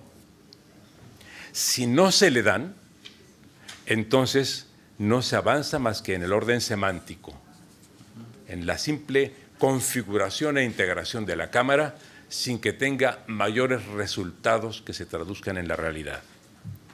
Si se quieren resultados, hay que dar facultades políticas.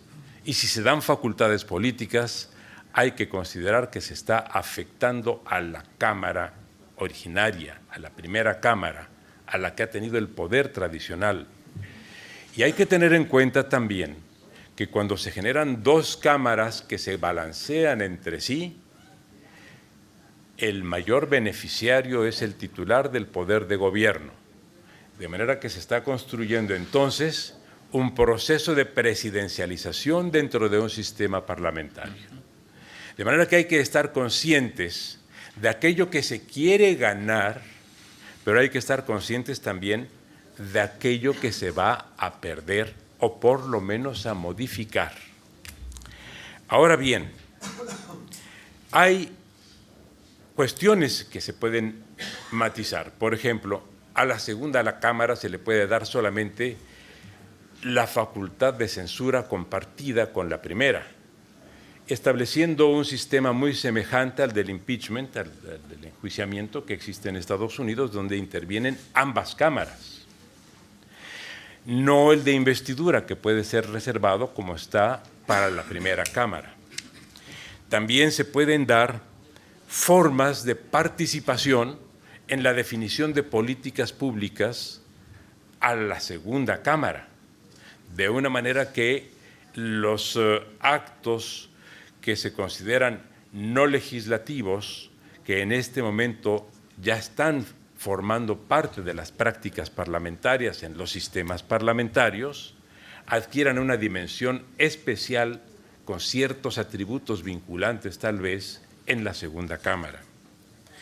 También se pueden establecer mecanismos diferentes en cuanto, por ejemplo, a la designación de los delegados, de suerte que los delegados que vayan a los entes federados sean ratificados por el Senado, de suerte que allí haya una forma también de corresponsabilidad entre gobierno y órgano legislativo.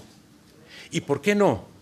Pensar que también los entes federados comiencen a designar representantes ante el ente central o federal, para que no se siga la práctica solamente de los emisarios del poder que tienen ciertos visos virreinales todavía, y que los representantes de los entes federales o de las entidades federativas concurran junto con el gobierno federal en el debate de las políticas que en mayor dimensión les interesen. Y finalmente, creo que también es necesario que demos cabida a nuevas formas de consideración de los mecanismos de democracia semidirecta. Todos estamos familiarizados con la iniciativa popular, con el plebiscito, con el referéndum, incluso con la revocación del mandato. Sobre esto yo soy muy cauto porque soy fundamentalmente un convencido del sistema representativo. Pero las realidades son las realidades. Y hoy sabemos que hay una exigencia creciente de mayores instrumentos de participación y sabemos también que hay realidades paralelas que transcurren de manera inconexa, entre otras, las redes sociales como vectores de opinión política y, por otro lado, las instituciones públicas, que se llaman parlamentos o congresos y partidos, que van por cuerda separada. Si buscáramos formas de interacción entre los mecanismos estructurados del poder y los mecanismos desestructurados del poder, que son estas redes sociales, para que hubiera formas de comunicación, que tendiéramos puentes, en este caso con la realidad, sin desvirtuar ni deformar al sistema representativo, tal vez estaríamos dando pasos adelante. Voy a concluir en un par de minutos, me he extendido 4 más allá del autorizado. Pero miren ustedes, veamos las experiencias constitucionales e institucionales del absolutismo. Y tenían una institución de enorme interés, que era una gran válvula de escape, que claro, por esa válvula luego se filtró la revolución, que eran los estados generales. Existían en toda Europa, con diferentes modalidades. Se reunían episódicamente, pero servían para captar inquietudes sociales reales. Lo que pasa es que entre 1614 y 1879 transcurrieron bastantes más años de los que hubieran sido deseables, y entonces se produjo una erupción llamada revolución.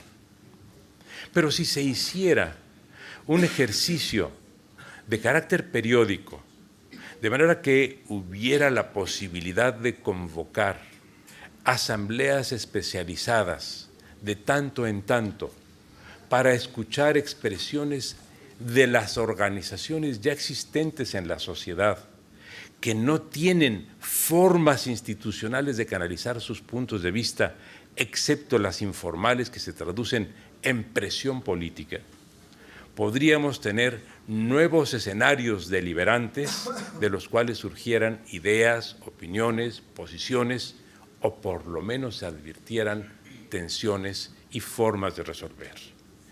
Creo que las instituciones de democracia semidirecta, aprovechando las formas de organización social que han proliferado en las últimas 3 décadas en todo el planeta, nos permitirían construir formas de representación alterna, repito, periódica, no permanente, para no desvirtuar ni competir con las instituciones parlamentarias, con los órganos de representación y de transmisión de las inquietudes sociales, que en este caso son los partidos, pero sí dar voz a los interlocutores de la sociedad que tienen ideas, que tienen demandas, que tienen creencias, que tienen convicciones y que tienen, sobre todo, en muchos casos, también la razón. Muchas gracias.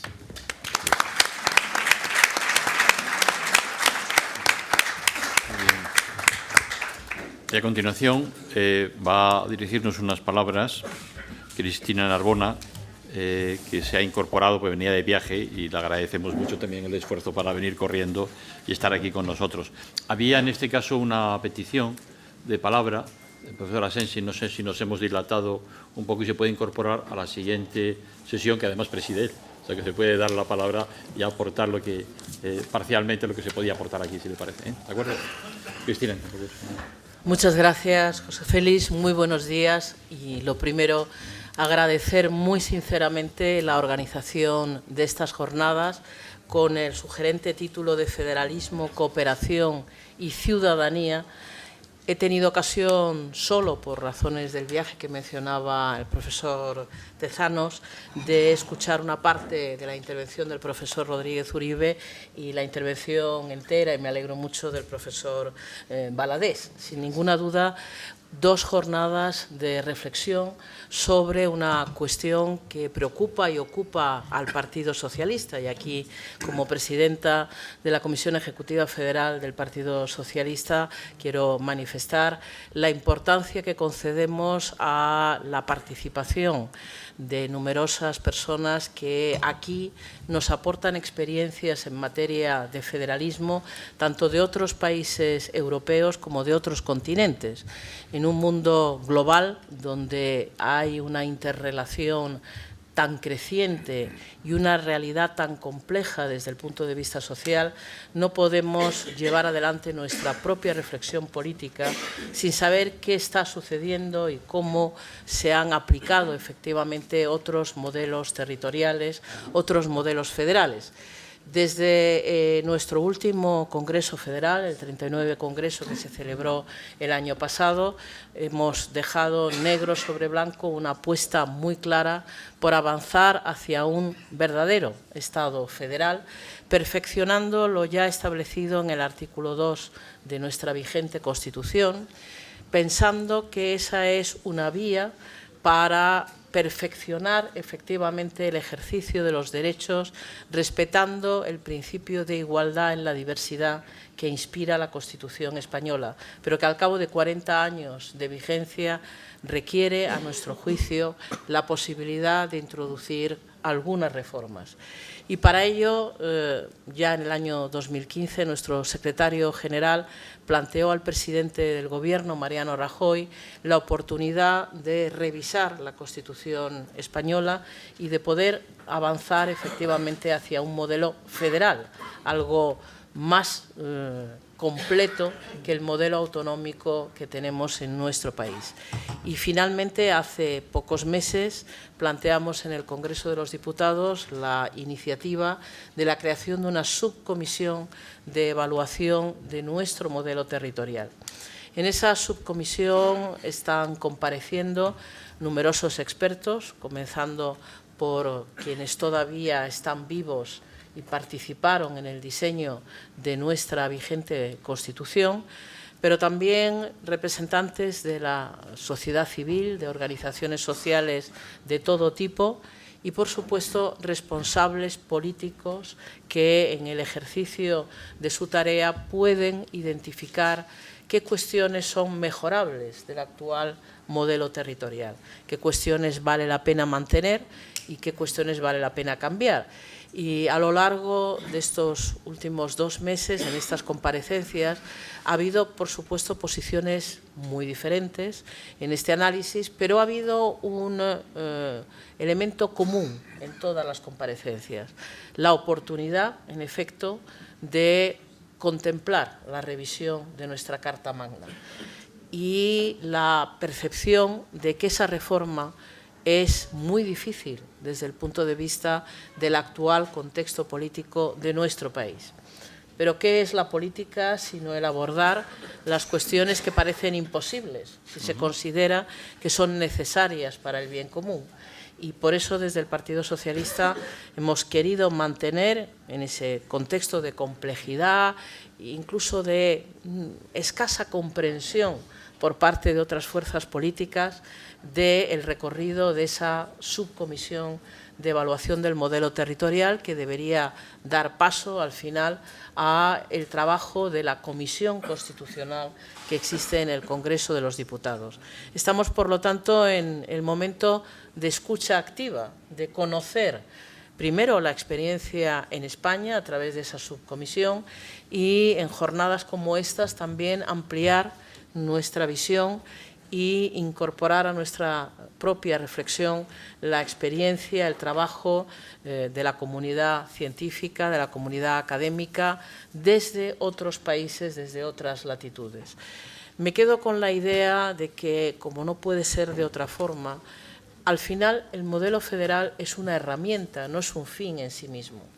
Y por eso se tiene que adaptar a dar nuevas respuestas a nuevos problemas que en algunos casos han surgido con posterioridad a la definición de nuestros respectivos marcos constitucionales.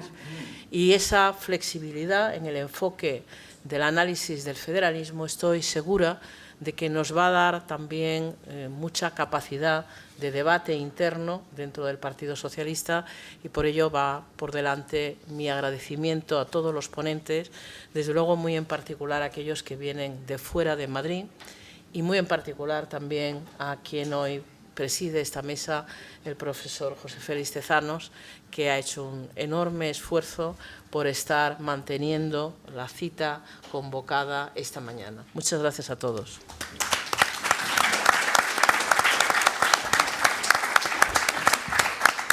Bueno, como estamos siendo muy puntuales, sí tiene la palabra el profesor José Asensi, al margen de lo que luego pueda aportar. ¿Hay un micrófono? Aquí delante. Pues a Masín le damos también la palabra.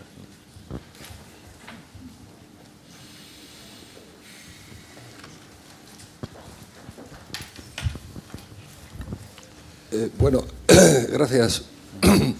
Es una cuestión que me imagino que surgirá a lo largo de esta jornada y que me ha sugerido la intervención de mi compañero José Manuel Rodríguez a propósito de la preeminencia de los derechos cuando se está hablando de las cuestiones territoriales, ¿no? Bueno, es simplemente para decir que me da la impresión de que la cuestión de la legalidad en los planteamientos secesionistas no es una cuestión menor. Al contrario, es casi una cuestión de legitimidad.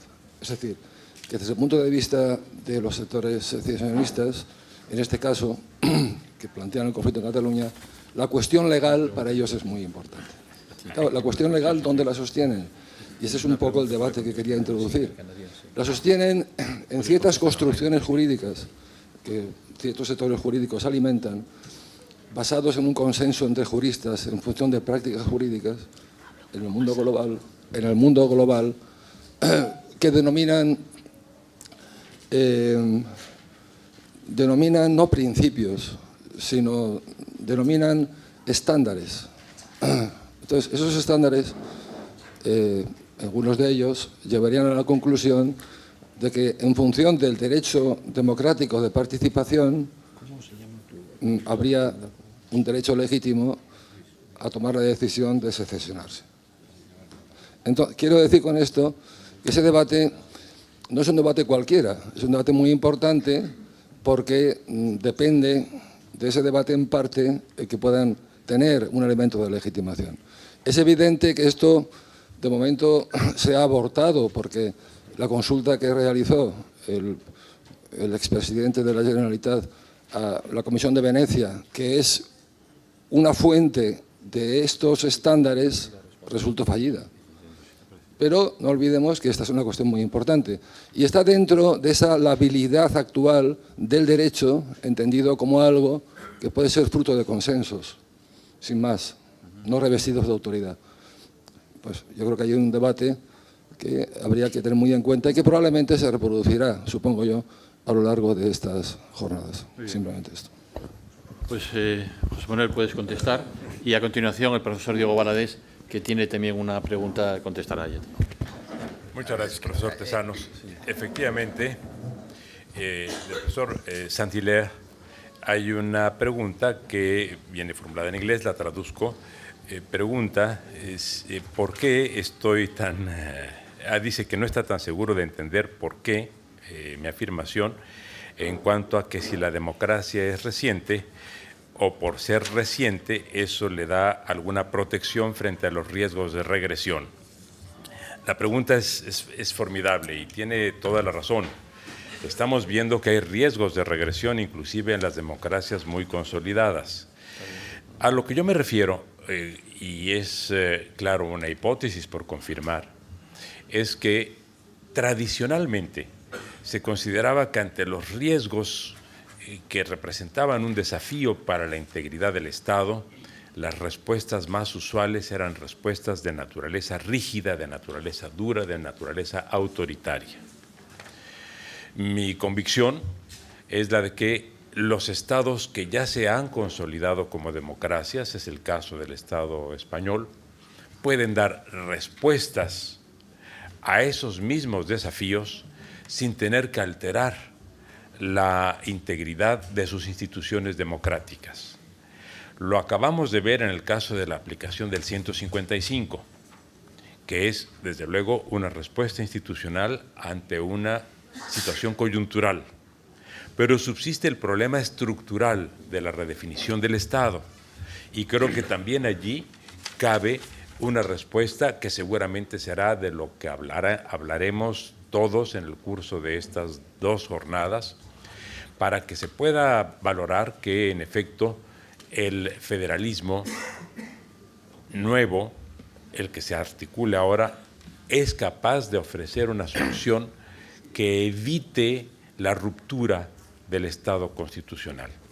Debemos tener presente, y con esto concluyo, perdonen que me extienda en la respuesta, que el constitucionalismo por sí mismo es o fue un proceso de ruptura representó una ruptura histórica frente a la realidad del Estado absolutista.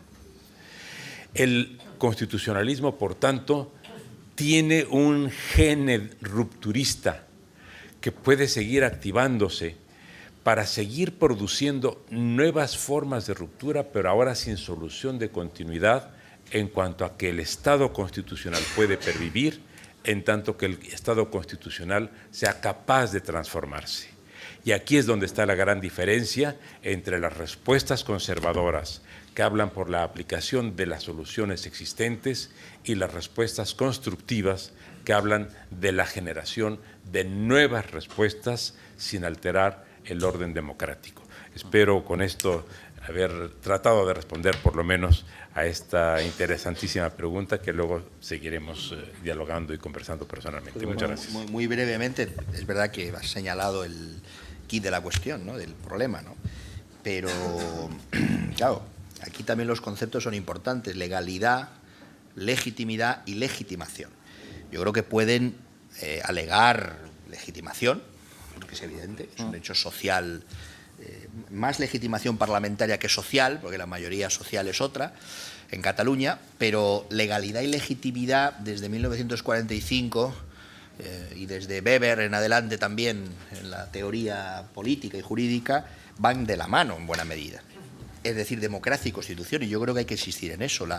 La idea de democracia de Rousseau es superada después por el constitucionalismo, precisamente para evitar la tiranía de las mayorías, por un lado, lo que podría ser, y ahí aparecen los derechos, pero también las posiciones excesivas.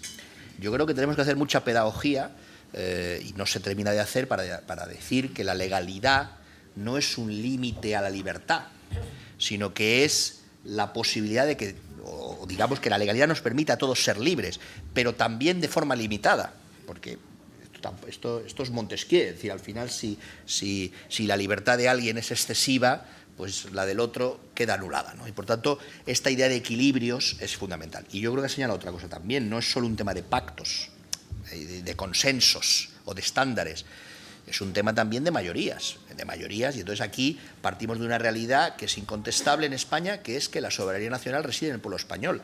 ¿Eso lo podríamos cambiar? No lo sé, si queremos, seguramente no queremos. ¿Se podría cambiar? A lo mejor sí, pero habría que cambiarlo. Es decir, no podemos partir de otra realidad que no sea esa. Entonces yo creo que, no sé si he contestado, pero todo esto y la rigidez de las constituciones, uno piensa en la española, claro, la española está, a mi juicio, hay una publicación reciente del profesor Pérez Trems también sobre los cambios constitucionales que se han hecho y los que se podrían hacer, ¿no? Y entonces él recuerda que el artículo 169 de la Constitución, la rigidez deriva en buena medida y que se piensa para evitar reformas peyorativas en relación con los derechos fundamentales. Pero yo creo que también, teniendo en cuenta la historia de España, la rigidez de la Constitución tiene que ver con no volver a las andadas. Y claro, nosotros no podemos, tenemos que construir el futuro siendo conscientes de nuestro pasado. Y nuestro pasado es un pasado trágico. Y entre otras cosas por esta cuestión, por la cuestión territorial. Por tanto, mirar hacia el futuro tiene que ser teniendo en cuenta nuestra experiencia histórica y también esa rigidez que deriva de eso. Bueno, no sé si he respondido, pero si no lo he hecho, pues habrá ocasión a los 2 días de seguir debatiendo. Gracias, profesora Asensi. Muy bien. Bueno, yo creo que hemos sido bastante puntuales. Hacemos un descanso ahora para tomar café y también muy puntuales a las 12 en punto se reinicia la sesión como estaba programado.